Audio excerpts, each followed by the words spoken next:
કોંગ્રેસ નેતા શક્તિસિંહ ગોહિલે ભાવનગરમાં તાજેતરના ડિમોલિશન ડ્રાઈવ સામે વિરોધ કરવા માટે વિશાળ રેલીનું નેતૃત્વ કર્યું, જેના કારણે ઘણા પરિવારો બેઘર થઈ ગયા છે. સ્થાનિક લોકોને ભારતીય રાષ્ટ્રીય કોંગ્રેસના સભ્યો દ્વારા સમર્થિત આ રેલીનો ઉદ્દેશ પીડિત પરિવારોની પરિસ્થિતિ પર ધ્યાન દોરવાનો અને શાસક ભારતીય જનતા પાર્ટી પાસેથી ન્યાયની માંગ કરવાનો હતો. વધુમાં તેમણે ભારપૂર્વક શું કહ્યું, આવો સાંભળીએ.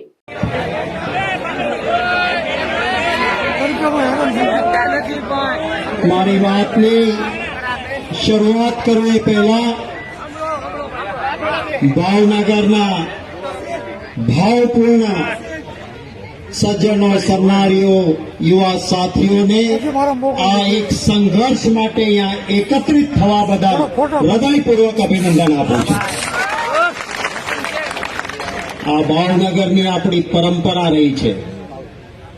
જ્યારે જ્યારે અન્યાય થયો છે, ભાવનગરવાસીઓ એક બન્યા છે અને અખંડિત લડાઈ કરીને ન્યાય મેળવ્યો છે. આ ભાવનગરના ઇતિહાસને ફરી વખત પુનરાવર્તિત થતો જોઉં છું. એટલા માટે આપ સૌનો ખૂબ હૃદયપૂર્વક આભાર માનું.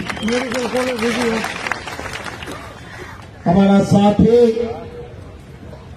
પ્રદેશ કોંગ્રેસ સમિતિના કાર્યકારી અધ્યક્ષ, ધારાસભ્ય આદરણીય શ્રી જિગ્નેશભાઈ મેવાણી, શહેર કોંગ્રેસ સમિતિના પ્રમુખભાઈ શ્રી હિતેશભાઈ વ્યાસ, ઉપસ્થિત બંને આપણા માજી ધારાસભ્યશ્રીઓ આદરણીય શ્રી દિલીપસિંહજીભાઈ, આદરણીય શ્રી કનુભાઈ બારૈયા, ભાઈ શ્રી રાજેન્દ્રભાઈ, આપની બનેલી આ 26 જણાની સંકલન સમિતિના બંને આગેવાનો ભાઈ જયદીપભાઈ, મહેબૂબભાઈ સહિત સંકલન સમિતિના તમામ સભ્યશ્રીઓ, અમારા એસસી ડિપાર્ટમેન્ટના ચેરમેન ભાઈ શ્રી હિતેન્દ્રભાઈ પીઠડિયા, ડોક્ટર રાણીંગા સાહેબ, ભાઈ શ્રી જીતુભાઈ સોલંકી, ભાઈ શ્રી મુન્નાભાઈ, ભાઈ શ્રી ભરતભાઈ બુધેલિયા, અહીં ઉપસ્થિત તમામ કોર્પોરેટરશ્રીઓ, માજી કોર્પોરેટરશ્રીઓ, ઉપસ્થિત તમામ આગેવાનો, મંચ પર બેઠેલાને સામે મારી ભાવનગરમાં મુશ્કેલી એ હોય કે આમ છેલ્લે ઉભા હોય એનું નામ આવડે અને બાજુમાં બેઠા હોય એનું નામ આવડે. બધા નામ લેવા શક્ય નથી. ઘણા લોકો ઘણા રહી જાય. એટલે ઉપસ્થિત તમામ ભાઈઓ, બહેનો, યુવાન સાથીઓ, અહંકાર જેની સોનાની નગરી હતી ને એનો પણ નહોતો ટક્યો. મારે આ ભારતીય જનતા પાર્ટી વાળાને કહેવું છે કે શાના માટે અહંકાર રાખો છો? શું તમારી એ ફરજ નથી? શું વિરોધ પક્ષે આંદોલન કરવાનું એ જ જોવાનું તમારે? કે સત્તામાં બેઠેલા લોકોની પહેલી ફરજ છે કે ગરીબના ઝૂંપડામાં કોઈને તકલીફ પડે તો સત્તામાં બેઠેલા માણસની આંખમાં આંસુ આવવું જોઈએ. આ તંત્ર પહેલા. પરંતુ અહંકાર છે, નહીં તો તમારા સાથે વાતચીત ના કરવી જોઈએ. સત્તા પક્ષે ભાજપના મંત્રી, મુખ્યમંત્રી, ધારાસભ્ય આવીને પૂછવું જોઈએ. ચૂંટણી સમયે તો આવે છે ને, ઘેર ઘેર આવે છે ને.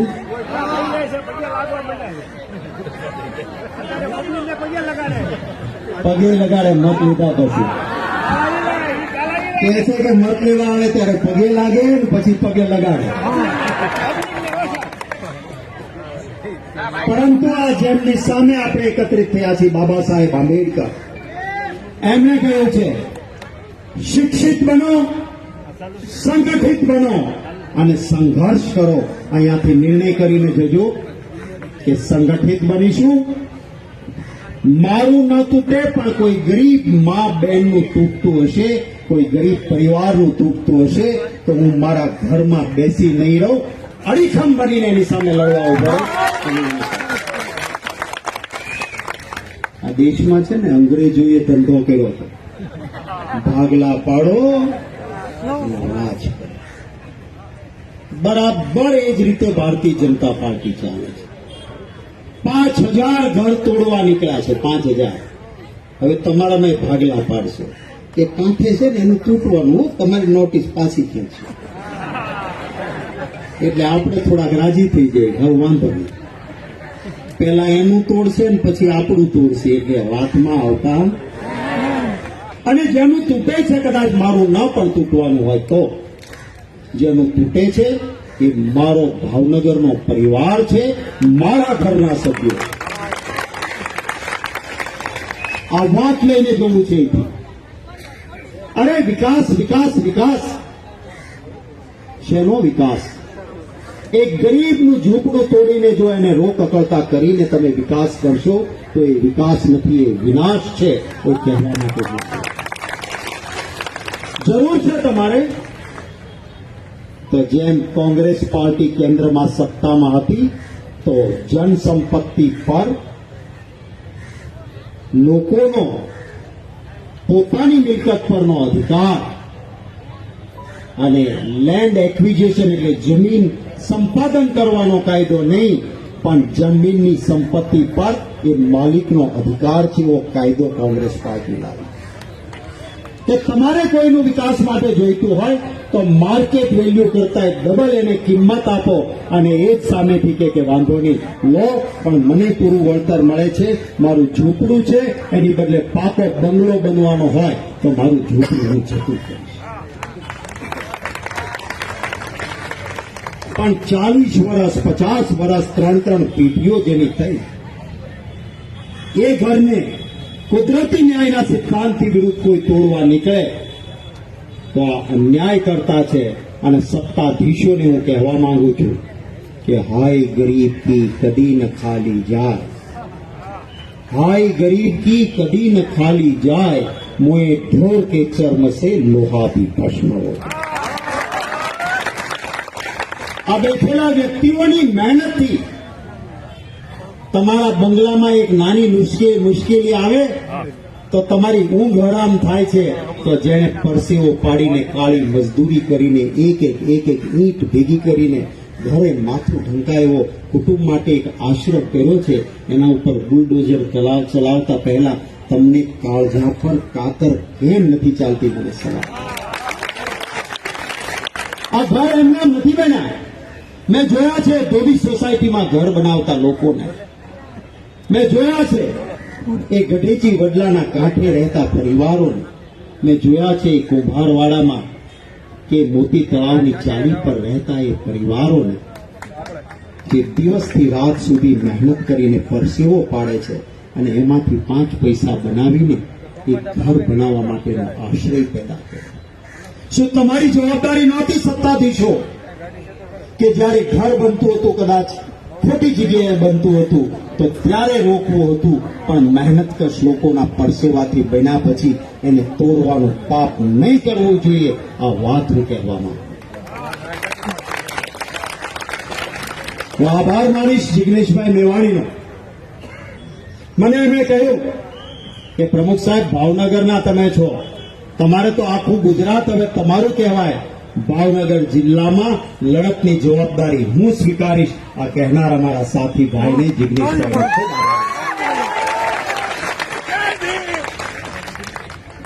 આ લોકોની તકલીફ વચ્ચે લડનારા અમારા કોંગ્રેસના સાથીઓને સલામ છે, એમનું મને ગૌરવ છે. અહીં આપણે જુદા જુદા જ્ઞાતિના લોકો છીએ ને. આ જેને 5,000 ઘરને નોટિસ મળી એ પછી આ ભાજપ વાળાને મારે કહેવું છે કે આમાં જય શ્રી રામ નથી. હવે તમને નથી દેખાતા કે ન હે રામ કે ન હે રહીમ કે? યાદ રાખજો, રામનો મરે તોય ભલે, રહીમનો મરે તોય ભલે, ભાજપિયાનું મતનું તરફાણું ભરે. આ જન્મ સિદ્ધ આપણા વચ્ચે લડાવવાનો પ્રયત્ન થશે, ઓળખજો એમને. અને આનંદ છે કે આ સંકલન સમિતિમાં જયદીપભાઈ હોય કે મહેબૂબભાઈ હોય, એક હિન્દુ છે તો એક મુસ્લિમ છે, હવે હવા બનાવીને લડે છે નાગરિકો. અહીં આપણે સૌ એકત્રિત થયા છે. ચોક્કસ છે સરકારને કઈ વસતા લોકોમાં તમને એક ઝૂંપડાની પણ જરૂર હોય તો સુપ્રીમ કોર્ટના એ નિર્ણયોને યાદ કરજો. સુપ્રીમ કોર્ટે કહ્યું છે કે માનવતાને નેવે મૂકીને કોઈ વિકાસ ન કરી શકાય. એ માનવતાને યાદ રાખજો. તમે આટલા બધા આવાસોની વાત કરો છો તો અહીંયા કોઈનું ઝૂંપડું તૂટતું હોય તો એને ડ્રોની પદ્ધતિમાં નહીં પડતા, બહુ જ જરૂરી ક્યાંય હટાવવું પડે તો એને ડ્રોની પદ્ધતિમાં પડ્યા વગર આવાસ યોજનામાં પહેલા એને પાકું ઘર આપજો અને સામેથી પછી એને વિનંતી. પરંતુ જો એમનામ તોડવા નીકળશો તો આ એ જ ભાવનગર છે જેને ભલભલાને ઝુકાવ્યા છે. અને આ કિસ્સામાં પણ ભાવનગરની એકતા પરિણામ લાવશે. સવાલ 2000 કે 5000 કુટુંબનો નથી, સવાલ મારા આખા ભાવનગરનો છે. તો કહીશ કે કોઈ બંગલામાં એર કન્ડિશનમાં રહેતો હોય એ ભાવનગરી પણ તો જ સાચો ભાવનગરી છે કે જો એને ગરીબના ઝૂંપડાની ચિંતા થાય તો એ સાચો ભાવનગરી છે, નહીંતર એને ભાવનગરી કહેવાના અધિકાર. અને એટલા માટે આપ સૌની સાથે સમગ્ર ભાવનગર ઉભું રહે. અધિકારીઓને પણ કહીશ કે આપ લોકશાહીમાં સરકારો તો આવે ને જાય. અમારી સરકાર હતી, હું મિનિસ્ટર હતો, આજે નથી અમે. પરંતુ અધિકારી એ કોઈ સત્તા પક્ષ કે કોઈ ઉદ્યોગપતિના નોકર નથી, એ આ જનતા જનાર્દનના સેવક છે, ગરીબ. અને એટલે અધિકારીઓને પણ વિનંતી કરીશ કે માનવતાને યાદ રાખજો, માનવતાને સાથે રાખીને ચાલજો.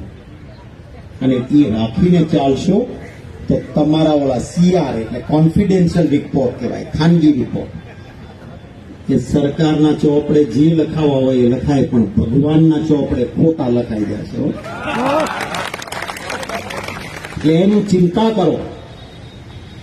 જ્યાં જ્યાં જરૂર પડશે કોંગ્રેસ પક્ષનો એક એક કાર્યકર્તા અને નેતા આપ સૌની સાથે રહેશે, એ વાતની ખાતરી આપી.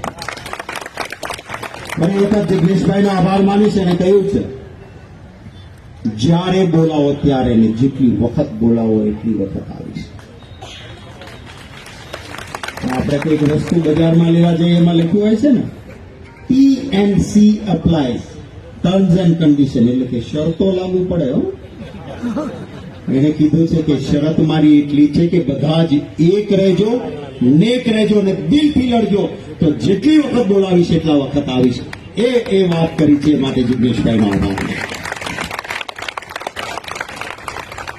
જ્યાં ક્યાં જે જરૂરિયાત પડે આપની સાથે છીએ. હું આશા રાખું છું કે આપણો અવાજ ગાંધીનગર અને દિલ્હીમાં બેઠેલા સુધી પહોંચશે. અને એનામાં માનવતા ન જાગે તો કાંઈ નહીં, પણ અહીંના બેઠેલાની તાકાતથી ડરની ખુરશી હલે એવું તો જરૂર.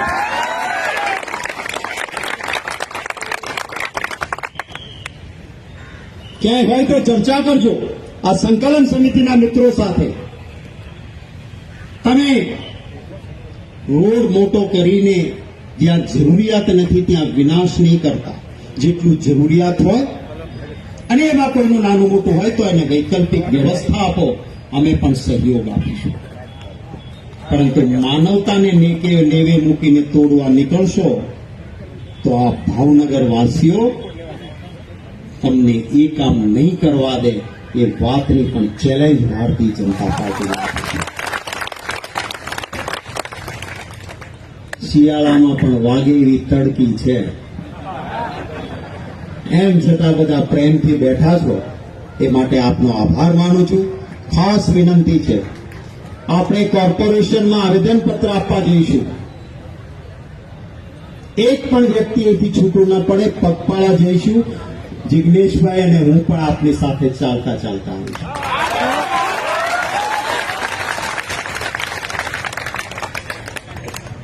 આપણે કાયદો તોડવો નથી, કારણ કે આખરે કોઈનું ક્યાંક નુકસાન થાય તો આપણા ભાવનગરનું જ નુકસાન. શિસ્તબદ્ધ રીતે આપણે જઈશું. કોર્પોરેશનમાં આપણો અવાજ પહોંચાડીશું.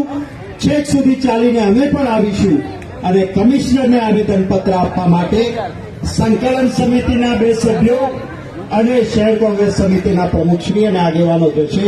હું ને જગદીશભાઈ આપની સાથે રહીશું. આપ સૌનો આભાર. ખૂબ ખૂબ શુભકામનાઓ. જય હિન્દ. મારી સાથે જોરથી બોલજો. જય હિન્દ, જય હિન્દ, જય ભીમ, જય ભીમ. ખૂબ ખૂબ આભાર.